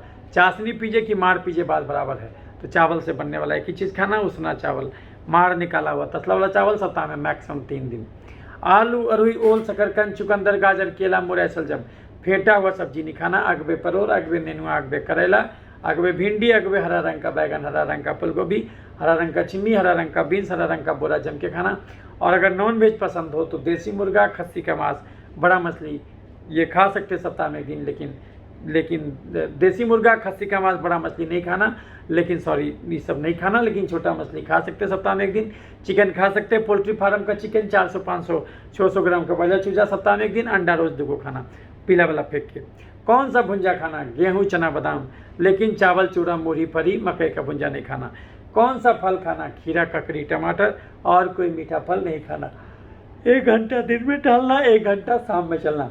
अगर ऐसा नहीं कीजिएगा तो ना केवल ये छाही का बीमारी तंग करेगा, नहीं चेतिएगा तो आगे चल के बीपी होगा, चीनी होगा, थायराइड होगा, खून में तेल बढ़ेगा, खून में यूरिक एसिड बढ़ेगा, गठिया यानी जोड़ों में दर्द, घबराहट, बेचैनी, अनिद्रा, मिर्गी, पागलपन, मुंह में छाला, फैटी लीवर, कब्ज, गैस, बवासीर, पथरी, पेशाब का इन्फेक्शन, टॉन्सिलाइटिस, साइनोसाइटिस और दम्मा। महिलाओं में मासिक का गड़बड़ी, धात का समस्या, छाती का गिल्टी, बच्चा नहीं ठहरना। पुरुषों में प्रोस्टेट का गड़बड़ी, नपुंसकता, dengue, malaria, typhoid, chicken pox, hepatitis B, HIV, tuberculosis, leprosy, corona virus, और अंत में जाके हार्ट अटैक, लकवा और कैंसर भी धरे। लीवर और किडनी भी फेल हो जाए तो भी आश्चर्यचकित नहीं होना चाहिए काहे ऐसा हो गया। तो अंत में सारांश सुन लीजिए। इस धरती पर कोई भी बीमारी 5 ही कारण से होता। नंबर 1, ज़्यादा कार्बोहाइड्रेट और ज़्यादा फैट, ज़्यादा कैलोरी वाला भोजन करना। नंबर 2, कम से कम प्रोटीन और फाइबर खाना। और नंबर 3, 2 घंटा भी रोज़ नहीं टहलना। और नंबर 4, कम से कम 6 घंटा, कम से कम आधा घंटा भी चमड़े को धूप नहीं दिखाना ताकि विटामिन डी तैयार हो। और कम से कम 6 घंटा भी रोज़ नहीं सोना। यही 5 कारण होता दुनिया में कोई भी बीमारी होने को। मानसिक रोगों में एक कारण और जुड़ जाता, वो है वर्तमान में नहीं जीना, भविष्य में जीना। तो उसके चलते आपको टेंशन होगा। दुनिया में हर टेंशन क्यों होता? क्योंकि हम भविष्य की चिंता से परेशान रहते। अगर हम वर्तमान में जीवन बिताएं तो जिंदगी में कभी कोई कष्ट नहीं है। तो जो है कि यही 6 कारण है कोई भी बीमारी होने को। इंसान अगर इस 6 चीज़ को दुरुस्त करके रखे तो इस धरती पर डॉक्टर की जरूरत 4 ही चीज़ में बचेगा। जब एक्सीडेंट हो जाए, जब जन्मजात गड़बड़ी हो, जब घर में किसी का डिलीवरी कराना हो, जब उम्र के हिसाब से चश्मा बदलवाना हो। नहीं तो धरती पर शरीर को ठोक बजा के 100 साल के लिए भेजा गया है, 100 साल तक डॉक्टर की जरूरत नहीं पड़ना चाहिए।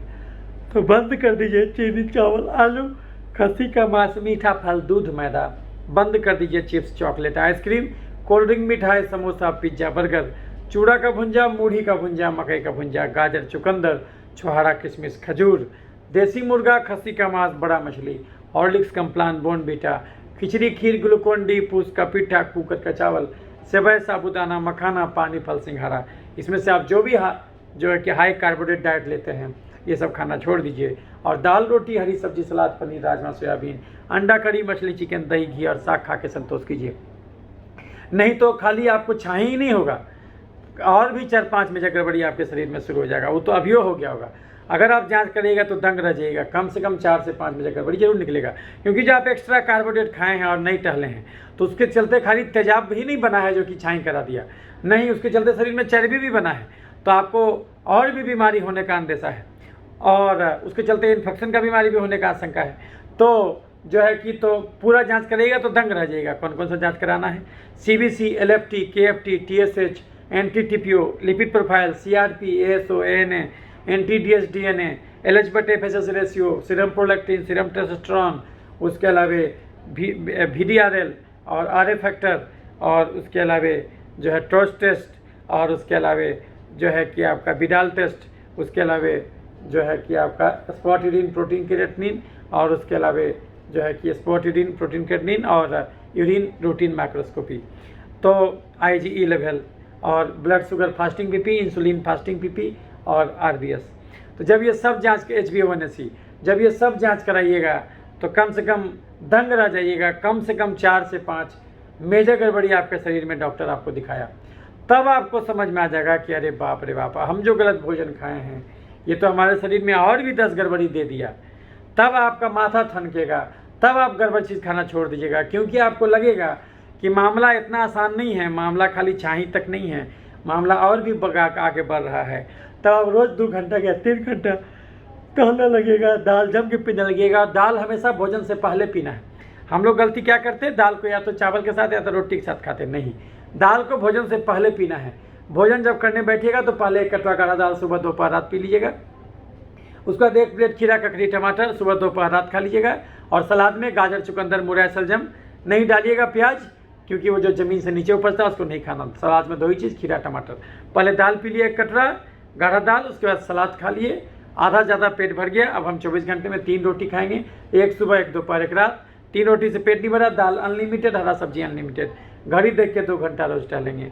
अगर ऐसा नहीं कीजिएगा तो ना केवल ये छाही बार बार तंग करेगा, आप अगर किसी भी क्रीम लगा के या फिर जो है कि माइक्रोडर्माब्रेजन करा के या केमिकल पीलिंग करा के या लेजर करा के आप ठीक तो कर लीजिएगा, लेकिन जैसे दवा छोड़िएगा वो फिर से आने लगेगा जड़ से। बात खाली छाही का नहीं है, जांच नहीं करा इसलिए आपको ऐसा कन्फ्यूजन है कि आपको खाली छाही है। जांच कराइएगा तो दंग रह जाइएगा, कम से कम 4 से 5 बजे गड़बड़ी आपके शरीर में निकलेगा। तो डॉक्टर जो दवा हम लिखेंगे आपको, वो दवा खाली आपके छाही को नहीं, आपके शरीर के और भी विकृतियों को ठीक कर देगा। शुरू में हम मरीज को पूरा जांच कराते ताकि मरीज को ये कंसेप्ट क्लियर हो जाए कि उसको छाही जैसा मामूली बीमारी नहीं है, उसको और भी 10 बीमारी है। तब वो डॉक्टर का सलाह और ज़्यादा तत्परता और संजीदगी से मानेगा। तो उसके चलते उसको और भविष्य में होने वाले बहुत सारी बीमारियों से भी वो बच जाएगा। और ज़्यादा जोगी मत हो जाए, ये गलती कभी मत कीजिए कि सर बीपी उससे दिखाएंगे, चीनी उससे दिखाएंगे, थायराइड उससे दिखाएंगे और गठिया उससे दिखाएंगे, मानसिक गड़बड़ी उससे दिखाएंगे। नहीं, वो सबका कारण एक ही है, गलत भोजन। तो जब जड़ें काट दीजिएगा तो अलग अलग शाखा काटने की जरूरत नहीं पड़ेगा। तो इसी चीज़ को जो हम विकसित किए इसको हम लोग बोलते हैं होलिस्टिक हेल्थ अप्रोच, यानी किसी बीमारी को उसकी समग्रता में देखना। वो बीमारी अकेले नहीं आया है और बीमारी कभी किताब नहीं पढ़ता, तो वो अपने हिसाब से अलग अलग प्रेजेंटेशन देगा, क्योंकि लेकिन कारण सबका एक ही होगा। याद रखिए, बीमारियां भले अनंत है, स्वास्थ्य तो एक ही है। तो अगर आपको कोई कहता है देखो ना यार हम बीमार हो गए, आप उससे तत्क्षण पूछेगा कौन सा बीमारी हुआ यार। लेकिन अगर आपको कोई कहता है देखो ना यार हम स्वस्थ हैं, तो आप ये कभी नहीं पूछते कौन सा स्वस्थ हैं। बीमारियां भले अनंत हो, स्वास्थ्य तो एक ही है। तो अगर हम स्वास्थ्य रूपी केंद्र बिंदु का रोशनी आपको दिखा दें तो स्वास्थ्य से भटक के आप किसी भी बीमारी की दिशा में गए होंगे, पुनः स्वास्थ्य तक लौट आना आसान हो जाएगा। जिन राहों पर चल के स्वास्थ्य से बीमारी तक पहुंचे उसका उल्टा काम कीजिएगा, पुनः स्वास्थ्य का दर्शन हो जाएगा। अभी तक आप जम के चीनी चावल आलू खस्सी का मांस मीठा फल दूध मैदा खाते थे, आप जम के कुकर का चावल आलू का सब्जी मीठा फल दूध मैदा ये सब खाते थे, एक दिन में 10 रोटी खा जाते थे। अभी सारा आदत छोड़ दीजिए, दाल जम के पीने लगिए, हरा सब्जी जम के खाने लगिए और घड़ी देख के 2 घंटा रोज टहलिए। उस 2 घंटे में आधा घंटा तेज कदम के साथ चलिए और धूप में चलिए ताकि विटामिन डी पैदा हो। और जो जब गड़बड़ चीज़ छोड़िएगा, रोटी केवल 3 ही खाइएगा, दाल अनलिमिटेड पीजिएगा, अंकुरित चना मूंग खाइए, लेकिन देसी मुर्गा खस्सी का मांस बड़ा मछली नहीं खाना, छोटा मछली सप्ताह में 1 दिन खा सकते हैं, रोटी केवल 3 खाना। तो अगर ये फॉलो कीजिएगा तो आपके शरीर में एक्स्ट्रा चीनी जो चर्बी बना था वो चर्बी भी गलेगा, तो उसके चलते बीपी चीनी थायराइड भी ठीक हो जाएगा, बेचैनी घबराहट पीसीओडी भी ठीक हो जाएगा।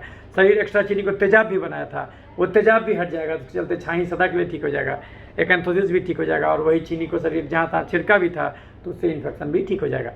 तो अब आपको समझ में आ गया कि डॉक्टर आपको नाम भले अलग लेगा कि एकैंथोसिस अलग बीमारी है, आंखों का काला घेरा अलग बीमारी है, ये जो है कि post inflammatory inflammatory hyper pigmentation वो अलग बीमारी है। नहीं, कारण सबका एक ही है, वही गलत भोजन। बिना भोजन बदले दुनिया का कोई बीमारी जड़ से नहीं जाएगा। भोजन बदल दीजिएगा तो हर बीमारी जड़ से जाएगा, क्योंकि अल्टीमेटली शरीर में बीमारी तो गलत भोजन से ही पैदा हुआ है। तो हमारे में अब क्या सीखे एक्स्ट्रा जो सामान्य डॉक्टर नहीं बताते, वो बोलते कि नहीं भोजन बदलने का जरूरत नहीं, वो चर्चा ही नहीं छेड़ेंगे। बोले हमको क्या मतलब, तुम दवा करो, बस आते रहो, बार बार क्लिनिक में जाते रहो, बार बार केमिकल पिलिंग कराते रहो, कभी हमसे कराओ, कभी हमारा पड़ोसी जो चमड़े का डॉक्टर है उससे कराओ। तो ये बेसिकली मरीज को लूटना हो गया। ऐसा काम नहीं करना चाहिए, ऐसा काम नहीं करना चाहिए। तो इसीलिए और इसी के चलते जो है ऐसे बाबाओं को कुछ बोलने का मौका मिल जाता है। तो गलती कहीं न कहीं तो है, कहीं न कहीं तो चिंगारी है तभी आग लगता है, नहीं तो किसी को बोलने का क्यों मिलता है ये बात। तो इस बात को समझना है। लेकिन ये बात हमेशा याद रखिए कि एलोपैथ और आयुर्वेद खराब नहीं होता, खराब होता है हमारा नहीं सुधरने का आदत। अच्छा से अच्छा आदमी जम के खाना चाहता है, स्वाद के हिसाब से भोजन करता है, जबकि उसको सेहत के हिसाब से भोजन करना चाहिए। और सेहत के लिए बहुत कम खाने का ज़रूरत है और हर प्रकार का भोजन इकट्ठे खाने का ज़रूरत है। तो अगर कोई आदमी बिल्कुल मेहनत नहीं करे तो भी उसको 1500 कैलोरी का खर्चा है, और अगर कोई 1 घंटा टहलता है तो 300 कैलोरी और जोड़ दीजिए, और घर में झाड़ू पोछा बर्तन भी करे कोई महिला तो उसको 200 कैलोरी और जोड़ दीजिए। तो टोटल खर्चा कितना हुआ? 300 प्लस 200 प्लस 1500 यानी मात्र 2000 कैलोरी। तो खर्चा बहुत कम है, और जोड़ के देखिए अगर आपको छाई हुआ है तो आप कम से कम 3 से 4000 कैलोरी रोज़ खा रहे हैं। तो इस आदत को जिस दिन छोड़ दीजिएगा उस दिन आप समझिए ठीक होना शुरू हो जाइएगा। और अगर गड़बड़ चीज़ छोड़िएगा तो खाली आप छाई से ही नहीं छुटकारा होगा आपका, बल्कि जितना बीमारी का नाम गिना है सभी छुटकारा हो जाएगा। तो जैसा कि हम बताएं कि हम पूरा जांच कराते हैं पहले, और 1 महीने के बाद मरीज को डाइट और सब चेंज करवा देते हैं, और कुछ दवा भी दे देते हैं मरीज को, उसके हिसाब से जांच के हिसाब से भी कुछ दवा जोड़ते हैं, और सब जब दवा दे दिए उसके बाद जो है कि अब मरीज को कहते हैं 1 महीने के बाद आओ। 1 महीने के बाद हम क्या करते हैं, जो जांच गड़बड़ था उसको फिर से रिपीट करा के दिखलाते हैं कि देखो तुम अगर फॉलो किए हो तो देखो कितना सुधार हुआ। और तुम तो सोच भी नहीं सकते थे कि तुम तो आए थे छाई का इलाज कराने, तुमको थायराइड का डायग्नोसिस हो गया, तुमको फैटी लीवर का डायग्नोसिस हो गया, तुमको पीसीओडी का डायग्नोसिस हो गया।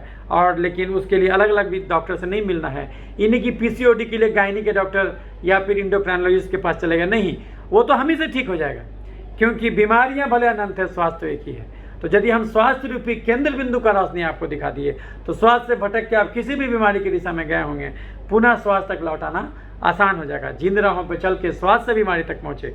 अभी तक एक दिन में 10 रोटी खाते थे, 4 आलू खाते थे, 5 मीठा फल खाते थे, दूध पीते थे, चाय में चीनी डाल के पीते थे, नहीं टहलते थे। अब हम सारा आदत को चेंज कर देंगे। अब हम ये सारा चीज़ छोड़ देंगे, दाल जम के पीने लगेंगे, हरा सब्जी जम के खाएंगे, रोज़ 2 घंटा टहलेंगे, तो सारा चर्बी गलेगा, सारा तेजाब गलेगा, जहाँ तहाँ चीनी छिड़क दिया गया था वो ठीक हो जाएगा। तो हम खाली अपना छाही नहीं बल्कि छाही के पीछे और जो बीमारियाँ छुपी हैं उनसे भी हमारा छुटकारा हो जाएगा। इसी को हम लोग बोलते होलिस्टिक हेल्थ अप्रोच। तो हम इसी ढंग से मरीज को ठीक करते। तो हम वो सब भी हम उसको बताते हैं, हम बोलते हैं ठीक है भैया, अगर आपको केमिकल पीलिंग करवाना है तो हम कर देंगे, glycolic acid peeling, mandelic acid peeling, microdermabrasion machine हम भी रखे हुए हैं, वो हम बोलते हैं कि हम कर देंगे, लेकिन ये टेम्प्रोरी होगा, ये हम उसको बता देते हैं। परमानेंट तो तभी है जबकि आप जो है कि ये जब आप भोजन बदलिए। तो कोई बोलेगा सर ये सब तो बेकारी खोज हुआ, नहीं बेकार खोज नहीं हुआ। जब हम भोजन बदलेंगे तो तब बदलेंगे, जब बदलेंगे तो धीरे धीरे ठीक होगा, तुरंत थोड़ी हो जाएगा ठीक। लेकिन इस बीच में अगर हम चाहते हैं थोड़ा जल्दी और जल्दी ठीक हो जाए तो हमको दोनों काम करना होगा। अभी तत्काल में भी हम रंग हटा दें और फर्दर बढ़ना रोकने के लिए हमको ये भोजन जीवन शैली से हो जाएगा। तो ये चीज़ है, तो अब हम बीमारी को जड़ से ख़त्म कर लेंगे। तो यही अंतर है बाकी चिकित्सकों के इलाज में और हमारे चिकित्सकों के इलाज में। क्योंकि हम जो भी मेलाज्मा का मरीज़ देखे, ऐसा एक भी मरीज़ नहीं देखे मेलाज्मा का जो हम जांच कराए हों और जिसका उसमें इंसुलिन बढ़ा हुआ नहीं आया हो। सब में इंसुलिन बढ़ा हुआ है, और इसलिए हम मेलाज्मा के इलाज में मेटफॉर्मिन भी देते हैं 500 मिलीग्राम, वो देते हैं। उसके अलावा इसमें एलर्जी बढ़ा रहता है, एलर्जी का भी गोली देते, फेक्सोफेनाडिन। इसमें कुछ दिन तक स्टेरॉयड भी कभी कभी देते, जब तो CRP जब बहुत ज़्यादा बढ़ जाता, अगर ANA पॉजिटिव रहता कभी कभी मेलाज्मा में, तो हम लोग और भी दवा देते हैं। बहुत ही कहे ना कि बहुत आश्चर्यजनक ढंग से हमको रिपोर्ट मिला। तो ये चीज़ है। तो इसीलिए कुछ लोग कहते हैं कि आप इसको पब्लिश कीजिए ये में, लेकिन मेरा मानना है मित्रों कि जिस तरीके से हम आपको समझाते हैं, ये केवल धर्म की बात, ये केवल विज्ञान की बात नहीं, ये धर्म की बात भी है।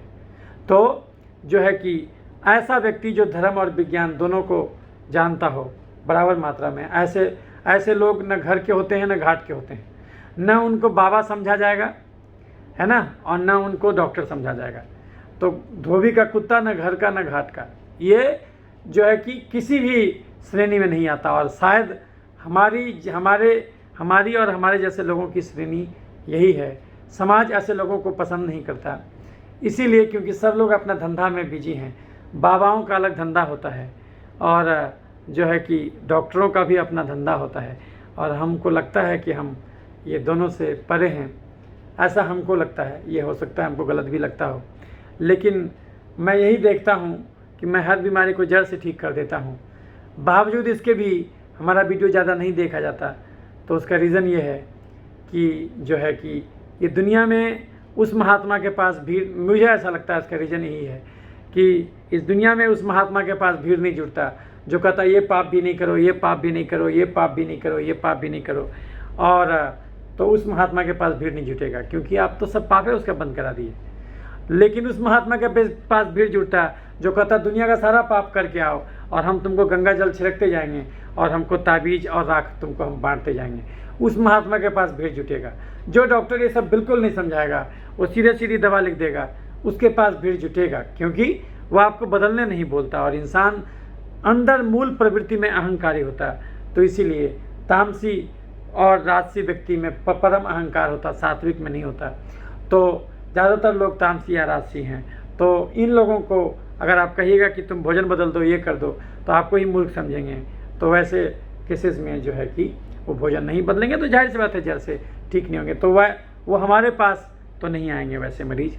तो इसीलिए हमारा वीडियो कम देखा जाता है। लेकिन मुझे भी, अगर मैं अपने आप को भी यह बात कह सकता हूँ कि अगर सही मायने में मुझे ज्ञान हो गया और सात्विक मैं हूँ, तो मुझे इस बात की फिक्र नहीं होनी चाहिए कि मेरा वीडियो मिलियंस में देखा जाता है कि 100 आदमी ही देखते हैं। क्योंकि अगर हम मिलियंस वीडियो बना करके करने लगे, इसका मतलब कहीं ना कहीं इसके थ्रू हम भी धन और इज्जत और शोहरत कमाने की चिंता करने लगे। तो इसका अर्थ हुआ कि हम में भी सात्विकता आया नहीं है।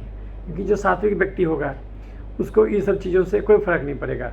इसका अर्थ ये नहीं होगा कि सात्विक व्यक्ति जो है कि ये बिना काम के होता है या फिर आलसी होता है, ऐसा नहीं है। लेकिन सात्विक व्यक्ति जो भी काम करता है वो अपने आनंद के लिए करता है, उसका कोई संग्रह नहीं करता उन चीज़ों का। उसके अलावे उसका हमको वीडियो बनाने में ही आनंद है कि जो हम जानते थे वो सब लोगों को बता दिए तो हम खाली हो गए। ये खाली होने में जो मज़ा है ये अलग ही मज़ा है और इसको आप नहीं तोल सकते किसी ढंग से। तो उम्मीद करते हैं मित्रों, तो इसी ढंग से हम ठीक करते हैं। और लगाने के लिए हम भी जो देते हैं, ज़्यादातर हम मैक्सिमम कोजिक एसिड का क्रीम देते हैं जो सुरक्षित है। लेकिन लगाने के लिए हम टॉपिकली में टैक्रोलिमस का भी ऑइंटमेंट देते हैं साथ में लगाने के लिए। और तो हम होलिस्टिकली पूरा चीज़ का इलाज करते हैं। हम खाने का गोली भी देते हैं उसको, और मरीज को दिखलाते हैं कि देखो तुमको खाली यही बीमारी नहीं था, जांच करा के देखो ये भी बीमारी था। और जब दवा में देते हैं 1 महीना उसको भोजन सुधारते हैं, तब जो सुधार होता है वो भी सुधार उसको दिखाते हैं कि देखो हमारा दवा चला तो कितना % सुधार हुआ। तब मरीज को समझ में आ जाता कि नहीं, ये डॉक्टर तो हमको और भी बीमारी से बचा दिया। तो ये बात है। तो लेकिन अगर हमारे पास कोई वो मरीज आ जाए कि सर हम इंडोक्राइनोलॉजिस्ट से थायराइड दिखा रहे हैं, इंडोक्राइनोलॉजिस्ट से हम डायबिटीज़ दिखा रहे हैं, गायनेकोलॉजिस्ट से हम PCOD दिखा रहे हैं और आपसे हम खाली छाई दिखाने आए हैं, तो उस मरीज़ का इलाज हम नहीं करते। क्योंकि ज़्यादा जोगी मत हो जा, 4-9 पर समाधि की जगह पक्का डूब जाइएगा। वो बोलेगा कि दूध रोज़ पियो, हम बोलेंगे दूध नहीं पियो, तो आप किसका बात मानिएगा। इसीलिए तो जो है कि आप हमसे फ़ोन पर भी सलाह ले सकते हैं। हमारा फ़ोन नंबर है 8969953194। दूसरा नंबर है 9386999300। तो ये फ़ोन पर भी हम उपलब्ध हैं। तो जो है कि याद रखिए, मिलाजमा को जड़ से ठीक करने का रास्ता उन्हीं गलियों से गुजरता है जिन गलियों से BP, चीनी, गठिया, दमा, मिर्गी पथरी, PCOD भी जड़ से ठीक हो जाता। तो अगर हमसे PCOD, BP, चीनी, थायराइड जड़ से ठीक नहीं होगा, तब हमसे ये चमड़ा भी जड़ से ठीक नहीं होगा। क्योंकि कारण तो सबका एक ही है, गलत भोजन। बबूल का गाछ रोपिएगा तो आम कैसे फरेगा। आप खाना खाइएगा 8 घंटा कुदाल चलाने वाले किसान का, और घर में बैठ के खाली ऑफिसरगिरी कीजिएगा, बीमारी तो होगा ही। गाड़ी चलेबे नहीं कीजिएगा, डीजल जमा कीजिएगा तो आग तो लगेगा ही। घुसाइएगा तो निकालेगा कौन। क्योंकि energy can not be destroyed, energy can be modified. अगर हम 1 घंटा भाषण दें तो कैलोरी कितना खर्च हुआ, केवल 50। 1 कप चाय पिएंगे उसमें भी 60-70 कैलोरी होगा। अगर बिना चीनी का पिएंगे तो सोचिए कैलोरी लेना कितना आसान है और उसको निकालना कितना मुश्किल है। तो उम्मीद करते हैं ये पूरी बात आप समझे होंगे, और अगर अच्छा लगा होगा तो लाइक और शेयर कीजिएगा। हमारा फ़ोन नंबर नोट कर लीजिए 9386999300 और 8969953194। आप हमसे ऑनलाइन सलाह भी ले सकते हैं इस फ़ोन नंबर पर।